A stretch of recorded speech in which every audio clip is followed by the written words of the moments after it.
Elsewhere, last month's 28th annual ICR conference in Orlando, Florida brought together industry leaders to discuss the latest consumer trends. NYSE-listed Shift4 Payments was among those in attendance, and its CEO, Taylor Lauber, sat down with me to discuss how the firm is standing out and what's driving its latest growth. Check it out. We put ourselves at the center of all the most meaningful experiences in your life from a commerce perspective. So whether that is a family vacation, whether that's watching your team live win the Super Bowl, buying a luxury item for a loved one that you're thinking about while you're traveling abroad, or even just that night with friends that went way too late at a restaurant, we are the commerce behind all of those experiences. So we power about a third of the restaurants in the United States, about 40% of the hotels, and 75% of all the stadiums and theme parks in every league. And only recently have begun in luxury retail, which is obviously a really big theme. For these entertainment venues and restaurants that you're representing, what is the pain point that you are eliminating for them? So think about the software needed to run your business and how much more complex the world's gotten today than even 5 or 10 years ago. Your average small business is using as much software as a medium-sized hotel might have used 10 years ago.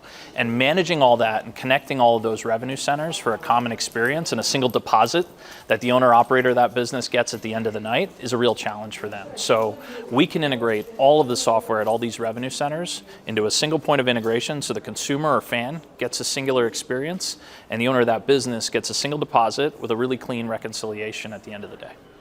What has your growth been like in the past 5 years, and what do you attribute the growth to?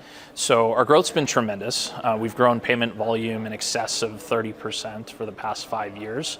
Payment volume is how we think about the health of our business. It's the revenue that our merchants are generating on our platform.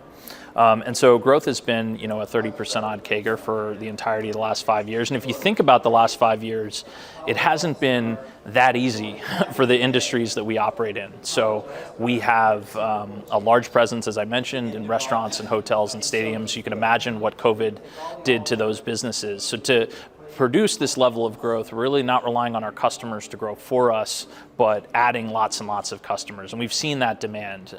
We've seen no upper bound to sort of the complex situations our merchants want us to manage for them. Do you think some of that growth is attributed to people wanting to return to IRL, in real life experiences post-pandemic and that pandemic fatigue? So we certainly saw a rapid pull-through of payments around experiences. That's really how we anchor ourselves. We think about ourselves as a business powering commerce for experiences. And we've seen a pretty pronounced and we think permanent shift to spending money on experiences from the individual's perspective, whether that was rushing out to restaurants when people were allowed to in 2021 and 2022, or 23 and 4, a rapid desire to travel and spend around the world. That's certainly been there, and interestingly, that flows through into our stadium and theme park presence as well. Can you tell me about your acquisition of Global Blue? What is it, and how do you think it'll impact the business? Yeah, sure. So we like to move boldly. Boldly forward is a motto we use inside the company, and Global Blue represents that on every scale. So Global Blue is one of the largest luxury retail commerce providers in the world. They provide a tax-free shopping experience. So think that you're going to any of the Hermes or Louis Vuittons of the world in Paris, and you want to buy something for your loved one and bring it back home. The ability to get a tax refund on that as a foreigner is something that's really valuable both to the consumer and to the store.